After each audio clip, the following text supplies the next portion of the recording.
Welcome to the Write the Damn Book Already podcast. My name is Elizabeth Lyons. I'm a 6-time author, and I help people write and publish powerful, thought-provoking nonfiction and memoir without any more overthinking, second-guessing, or overwhelm than absolutely necessary. Because let's face it, some overthinking, second-guessing, and overwhelm is going to come with the territory if you're anything like me. I believe that story and shared perspective is one of the most potent ways we connect with one another, and that your story, perspective, and insights are destined to become someone else's favorite resource. For more book writing, publishing, and how the heck do I move through this glitch tips and solutions, and plenty of free and low-cost resources, visit publishaprofitablebook.com. And for recommendations of fabulous books you've possibly never heard of, book writing inspiration, and the occasional meme so relatable you'll wonder if it was created with you in mind, follow me on Instagram at Elizabeth Lyons Author. Hi, everybody, and welcome to this next episode of Write the Damn Book Already. Many weeks ago, and by many, I mean maybe 6, I got a DM on Instagram. I feel like all great things and all really scary things start with, I got a DM on Instagram. But I got a DM on Instagram from Neely Alexander, who had heard me on Zibby Owen's podcast, Moms Don't Have Time to Read Books. And she heard me say that I am in Phoenix, and she is also in the Phoenix area. And so she said, hey, do you want to meet for coffee? And I said yes. And I had absolutely no idea that after that lunch date, it ended up being a lunch date, she was never going to be able to get rid of me. So I hope she's okay with that. But Neely's first book, her debut novel, Love Buzz, which was published by Harper Perennial, came out on May 2nd of this year. And I am here to tell you that it was an incredible read. I got through it in about 2.5 days, which is incredibly fast for me. I recently heard someone, I think it was Carly Waters, say she can read a book in like 6 hours. And I thought, my God, you have really well-trained eyes or something. I don't read quite that quickly, but for me to get through a full-length novel in 2 or 3 days is really saying something, because it's not easy always for me to just sit and turn pages and turn pages and turn pages when I feel like there are a trillion other things to do. So I had so much fun at our lunch talking to Neely about the book writing process. Again, this is her debut novel, but she's got 2 more on its heels, which she also has a traditional deal for already. And it was really amazing to talk to her during that lunch just about the whole process of finding an agent and choosing a publishing house and then getting the thing written and going through edits and launch and how she was going to feel about that. And so obviously I had to have her come on the podcast so she could share all of those details with you. I share all of the various ways you can connect with Neely, including to purchase her amazing new book, Love Buzz, in the show notes. On Instagram, she's at Neely Alexander Writes, and her website is Neely Tubody, T-U-B as in boy, A-T as in Tom, I, Alexander.com. But again, I've put both of those in the show notes. If you just happen to be listening and not driving, and you want to type them into your search field or URL field or whatever the heck that's called, you can go ahead and do that. But I know you're going to love her just as much as I do. So let's bring on the interview. Love Buzz is out May 2nd. Yes. And I loved this book. I tore through it in about 4 days. And so I was so excited that I got to meet you in person in Phoenix a few weeks ago, because I wanted to ask you all about your writing process. And this is your first book, but it's kind of not your first book. So can you talk a little bit about how this came to be from a writing standpoint? Sure. So I think like a lot of people, I've always wanted to write a book and sort of always said one day this is going to happen. And then life gets in the way and you sort of put it off and put it off and put it off. And then COVID hit. And like so many of us, I sort of found my creative outlets again during that time. I wrote a whole book in 2020. It was the first one that I had finished. Like, again, many authors, I had started and stopped over the years. I had, 20,000 words here and 10,000 words here and, drafts that I had and ideas that I had built over time, but it just never finished. This was the first time I had actually finished writing a book from start to finish. Felt amazing about it. What an accomplishment. I cheered myself. And then I went and got a developmental editor. and thought, okay, she's going to give me some light notes and then I'll be off to the races, to get an agent, and the rest will be history. And of course it didn't really work out that way. I was very naive to how the process works and, how much is involved, and that finishing the book is just the first step, right? There's so much more that has to happen after that. So, I got a pretty harsh developmental edit back. And harsh meaning, there weren't a lot of great things that were said about it, right? Okay. I mean, it was very sort of, made me question whether that book was worth kind of moving forward with, or if I should take what I had learned and kind of apply everything that I learned from that edit and from, the writing process and apply it to a new book. And so I chose the latter. And that was May of 2021. And then by September, I had finished a draft for what would become Love Buzz. It happened very quickly. It was sort of this spiteful writing process of wanting that situation not to define me or my writing career. So I finished the book and then was sort of off to the races from there. But like so many people, the first book that I finished writing was not the book that kind of broke me into my writing career in a traditional publishing scenario.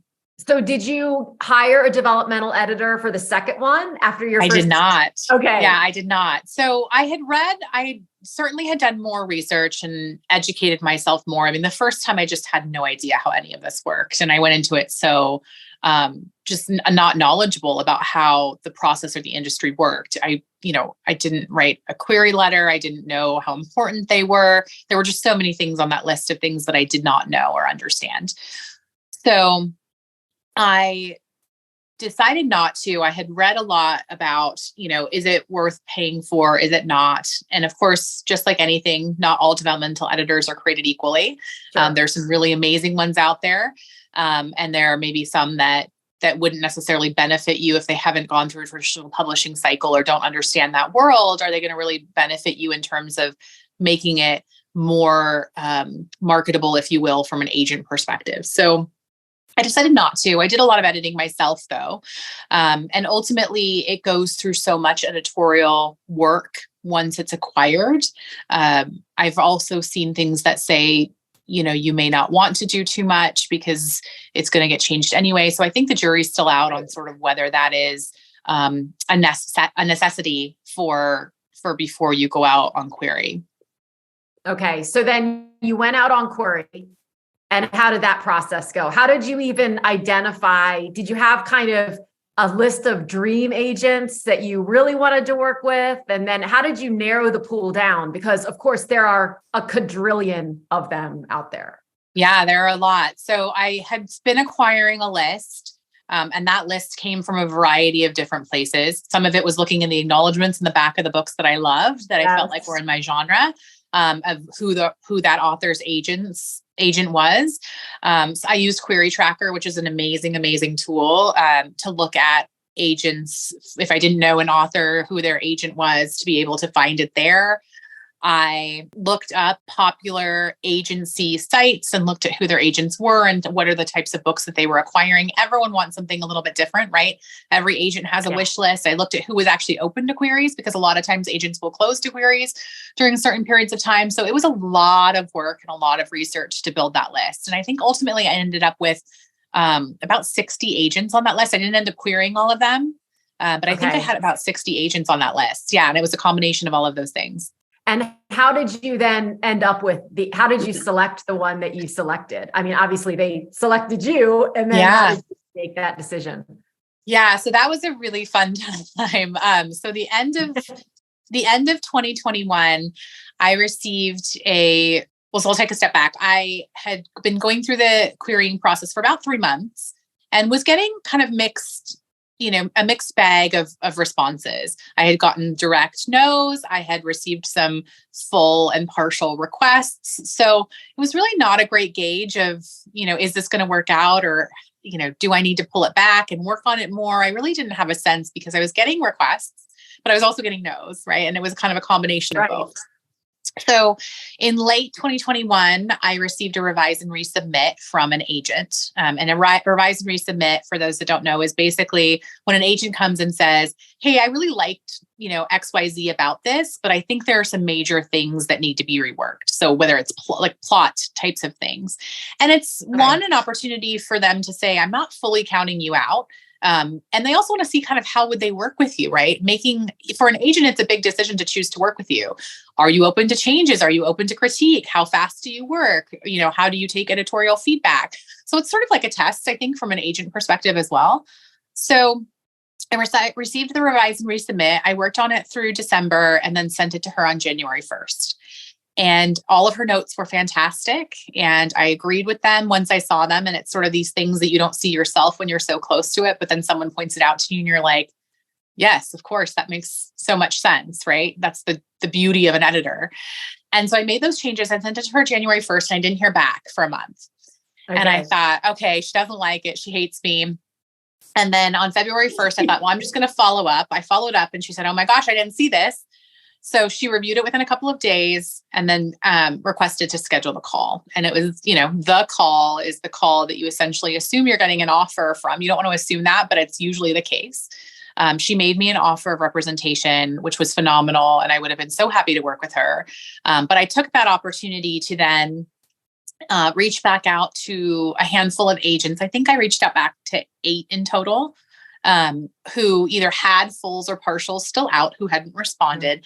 And then there were maybe 2 or 3 who had never responded to my query, because that's common too, right? That people just are so busy that they don't respond. Sure. And I said, I have an offer of representation and, would still love for Love Buzz to be considered by you. Had a different title at the time, but, and then Elizabeth Weed at the book group, my agent now, who ended up being my agent, then responded. So she had initially not responded to the query, and then responded and read within that period, and then also offered me. So I was lucky enough to have a choice, and ended up working with Elizabeth, who is phenomenal. Yeah, I know you love her. And I think that's so interesting because many people, when it's their very first book, and we're talking fiction here, not nonfiction, and memoir is a little bit of a different beast when it comes to representation and all these different things. But for fiction, like a lot of people, when they're writing their first one, they'll take the first, if anybody says yes, they're like, I'm on board. So I give you so much credit for kind of going, well, let's just make sure it's a good fit for this particular agent. Let's make sure it's the best fit for me and find something that you really gelled with. Yeah. And it's a little bit of a game, right? And I don't mean a game in terms of the stakes not being high. They're certainly high, but so many agents, I think they get thousands of queries, right? And so it is possible that they didn't see it, or that they, will only look at queries once they receive an offer of representation, that someone else has sort of vetted that too. And that's not to say that they're not, interested in looking at these queries, but there's just such high volume that they can't. Yeah. So I'm always a sort of a, ask for forgiveness type of person. And, it's like, well, what's the harm in going back and just saying, hey, I have this offer. And it's, what I've come to understand is sort of, expected that people would do that when they receive an offer too, because it is a courtesy to the people who are still reading, who, have it in their pile or are reading a full, to tell them where you are in the process. So it's also beneficial for them to know whether, how much effort they want to put into that. Well, and then for you to see as well, does that, in the same way that the agent is looking to see what your contribution factor is going to be, how fast can you respond and things, how quickly do they, when you let them know, okay, sure, there's something on the table, do you still want to have a chance at looking at this? So from the point that you then started working with Elizabeth, how long was it before you were under contract with Harper Perennial? Yeah. So the submission process was a bit of a whirlwind, and it went pretty quickly. And it also kind of goes to show that, just because it takes you a long time to get an agent, for example, doesn't mean the same thing's going to happen on submission, or vice versa, right? You just never know kind of what's going on. And so much of it doesn't have to do with you. That's something I certainly realized as well. If they just acquired a book that is similar to yours, no matter how much they love your book, it creates challenges from a sales and marketing perspective, for example. So there's so much that's outside of your outside of your control. But Yeah. Elizabeth and I made some general edits together. Your agent does walk you through some edits before they think it's ready for submission. So we did that for a couple of weeks. We went on submission pretty quickly within, I think, 3 weeks of signing with her. And then within 3 weeks, we were signing our deal with Harper Perennial. She went out on submission on a Thursday. We started getting feedback back on that next Tuesday. That's crazy. Yeah. Yeah. And then things really just moved quickly. And part of it is hype, right? If Elizabeth is emailing people back saying we have interest, then that maybe puts it at the top of someone else's list. So we were lucky enough to go to auction. And then, I signed with Harper Perennial within a couple of weeks. So it all happened pretty quickly.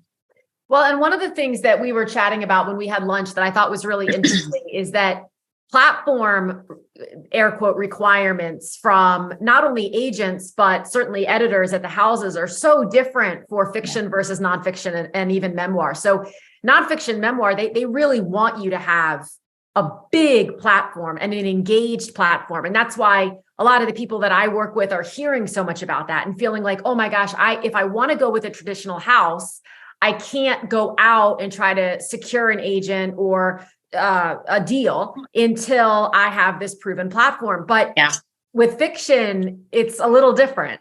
Yes. Yeah. I was surprised at how little it mattered. I had, up until the point that I started clearing my book, I had a private account with 200 friends, on social media. And so I don't know that they ever even looked at mine. And not to say that some agents didn't, or some people that we went on submission with didn't, some houses, but it never was a topic of conversation. Okay. It never was an issue. And most of the debuts that I've met in particular, they really don't have large, platforms either. So I don't think for fiction, it's been that it's as big of an issue or as big of a necessity going in as people might place emphasis on. That it comes with readership and time. But yes, nonfiction and time. Yes. But nonfiction does feel very different because, they are looking for a platform from what I have seen because, and I guess rightfully so, arguably so, the people who are going to buy a nonfiction book have to already be invested in some level of you or your story. So, or the topic. Right. And so even if it's a super relevant topic, if someone else already has 2 million people following them on the topic, and now you're coming into the space, you've kind of got to be able to show that you can command that audience to come your way a little bit, like you can complement. Whereas with fiction, I think they're more investing in the story. So with fiction, they're investing in the story. With nonfiction memoir, they're investing in the platform. Absolutely. Now that's a great way to describe it. And now with book talk and things like that, and we'll see where that all goes, of course, going forward. But there's so much opportunity for readers to make fiction popular, whereas readers don't necessarily make nonfiction popular. I mean, they can help leverage it for sure, but the onus is much more so on the author. To get the word out and to build a community and to build their credibility that makes people, they're not just looking for entertainment. They're looking for proven strategies and solutions in many cases. So I thought it was so interesting. We talked about your advance, and there are all these different stories that circulate about, well, what's an average advance right now for a first-time author? And in the fiction space, it's also quite different than the nonfiction memoir space. So nonfiction, from what I understand, and I'm not in the traditional space, but from what I understand, talking to many people who are, the average advance is somewhere between $3,000 and maybe $10,000. It's not massive. In the fiction space, that seems to be a little bit different. And you got a pretty sizable advance to the degree that I think a lot of people would go, oh my gosh, Neely, you're set. Like you're good to go. You're living the dream now. And I was wondering if you would chat a little bit about sort of it's an incredible accomplishment by it. Like we are not dismissing for 1 second the advance that you got. It shows a lot of different things. It shows the publisher's confidence in your book's ability to sell more than anything, because that's an advance against future earnings. It's not a signing bonus. I'm just curious about your experience with it, because I think oftentimes people are a little bit misled as to what that really means. Yeah, excuse me, I think transparency in this industry is hard to come by, and it's incredibly important. And so the more we can talk about, what advances people are earning and what the money component of it looks like. There's, I went into this completely blind, and I think a lot of people did. And again, I'm part of a 2023 debuts group. And so we've been highly transparent with each other about, what did people get for advances? And it's also important because, as a BIPOC author, and, we talk about diversity in publishing and publishing being slow to embrace diversity, our authors of color, our female authors getting the same advances and the same earnings that, maybe other authors are. And so there's a huge dynamic at play here that publishing is trying to catch up with, but maybe hasn't fully.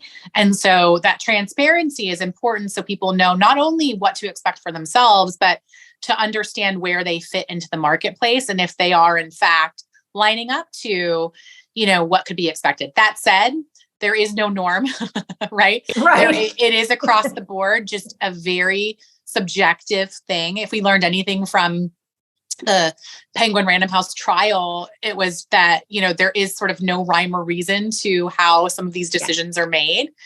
So I was lucky enough to get, a 6-figure advance, but when you break it down, it's for 2 books. I had a 2-book deal. So the second book will be coming out in 2024. It's spread out really over the course of 2 years. So an advance is typically paid, and every house might be a little bit different, right? But an advance is typically paid with a partial payment when you sign your contract, a payment when your book is released, or I'm sorry, a payment when when you hand over the final draft. So you and your editor have decided that it's done and ready to go to copy edits. And then the final payment being when your release date comes. So for a 2-book deal, that's spread out over the course essentially of 2 years. And so, while it is significant and fantastic and certainly, a prideful moment for me, the money really comes again over time with multiple books and, royalties and advances kind of coming in at the same time. So the idea that, and I think it's a very common misconception. It's like, oh, you wrote a book and now you're going to be rich, and that's just how it works. And it certainly doesn't work that way, right? It's a combination of a multitude of things, but an advance is also, there's something to be said for a smaller advance and earning royalties, because you have to out earn that advance to be able to earn your royalties. So exactly, it's 10 one way. What's the saying? 6 one way, half a dozen another, one, half right? dozen of the other.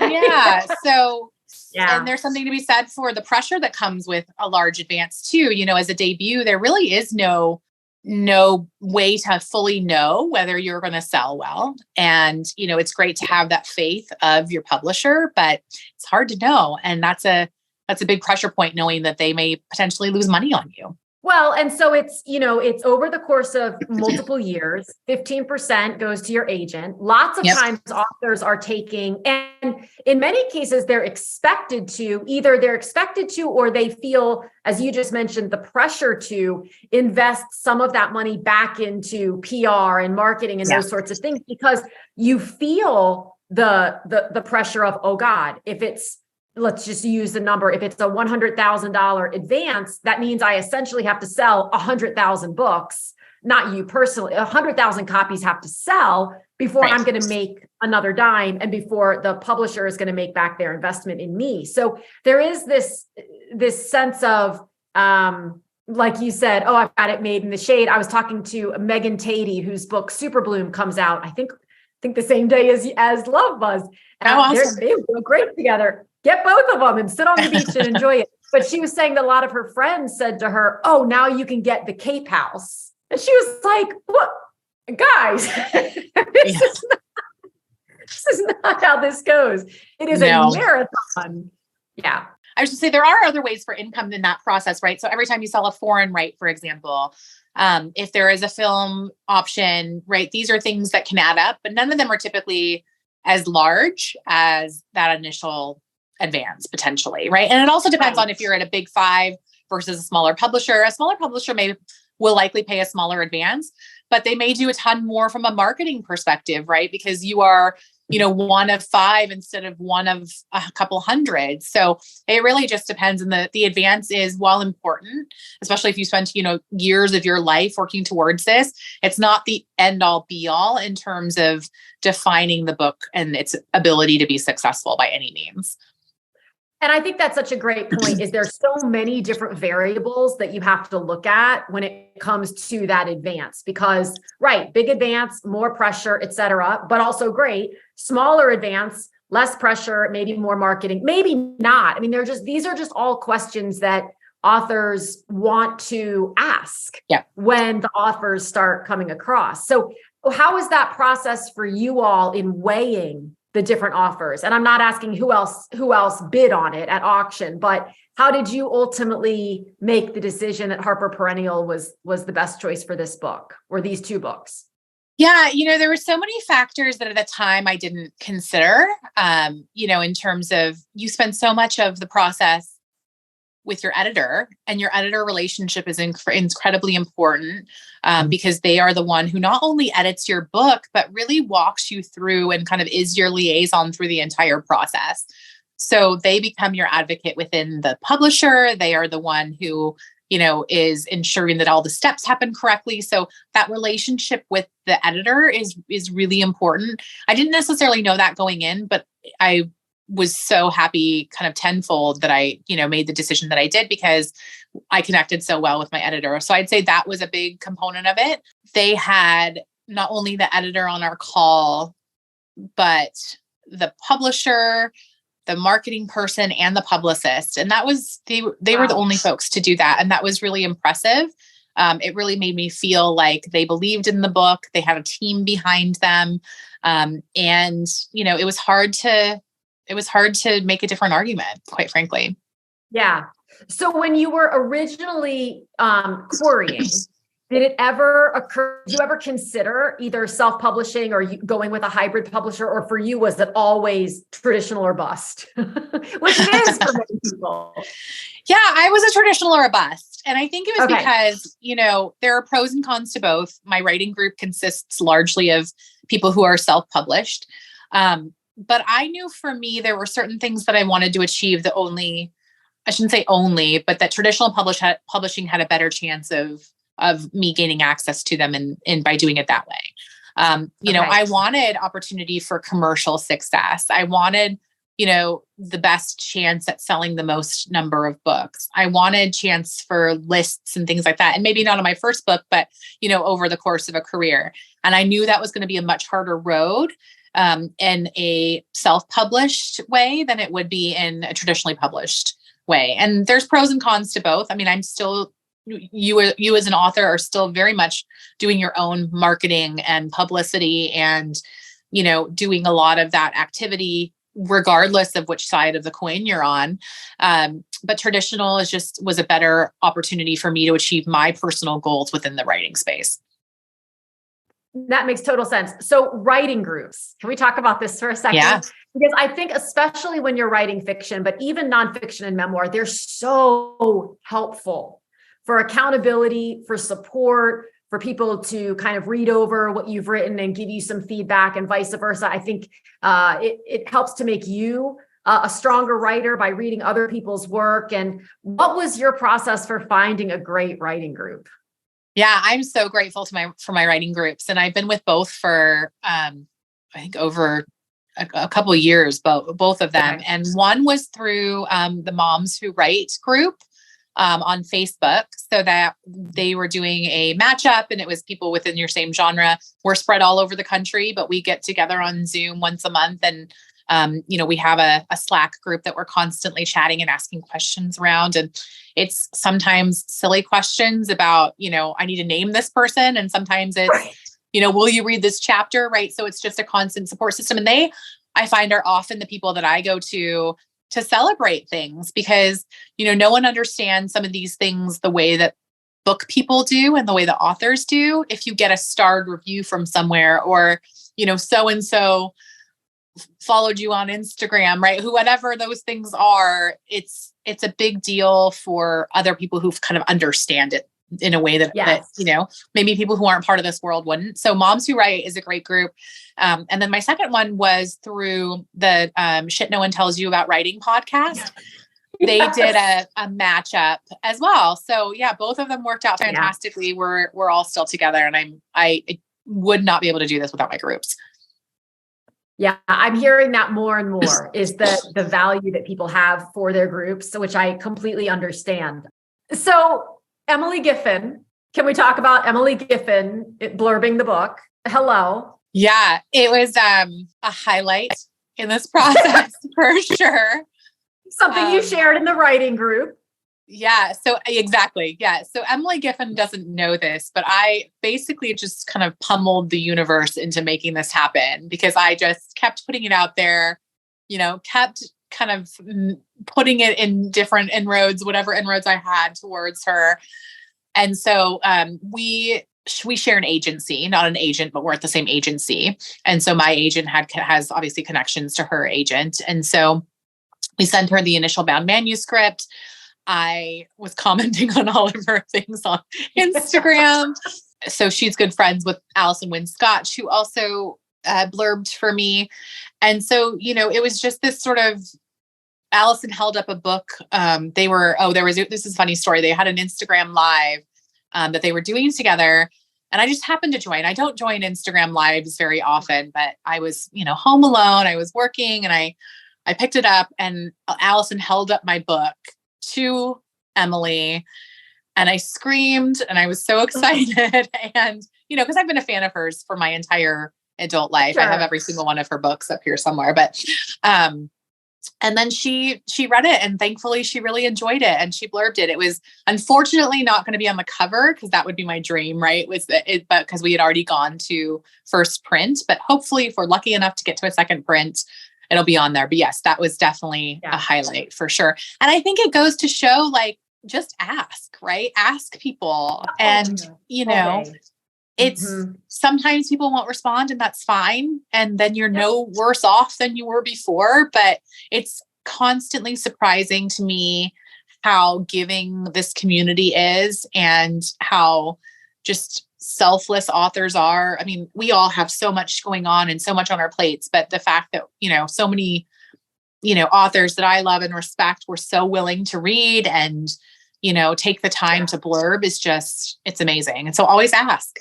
Always ask. People are so much more accessible than we tell ourselves in our brain. And it doesn't matter at what level they are. So many times nobody's asking them because they think everybody's asking them. And they're sitting there on their couch going, why is no one asking me to do anything? Yeah. Right. So you're absolutely right. The worst thing they can say is no or nothing at all. And sometimes that's not even the worst thing, because sometimes it's a gift that you gave yourself just to ask, just to have the courage to ask the question. So I can't even, that must have been so fun to see that over Instagram and just, wow. All right. So we're going to do a giveaway. 2 copies of Love Buzz. And so in order to enter, all you have to do is take a screenshot of this episode, share it to your stories, tag both Neely and myself. I have both of our handles down in the show notes. You can even hashtag it Love Buzz, because I'm quite sure that's going to be trending soon. And then we'll pick 2 people and send you a paperback copy of the book, which comes out on May 2nd. So thank you so much for joining. Thank you. Thank you so much for tuning in. If you enjoyed this episode, this is your friendly reminder to follow or subscribe, leave a quick review, and share it with someone you know has a great story or message, but isn't sure what to do next. Also, remember to check out publishaprofitablebook.com for book writing resources and tips, and to see all the ways we can work together to get your book out into the world. Again, thanks so much for listening, and I'll talk with you again soon.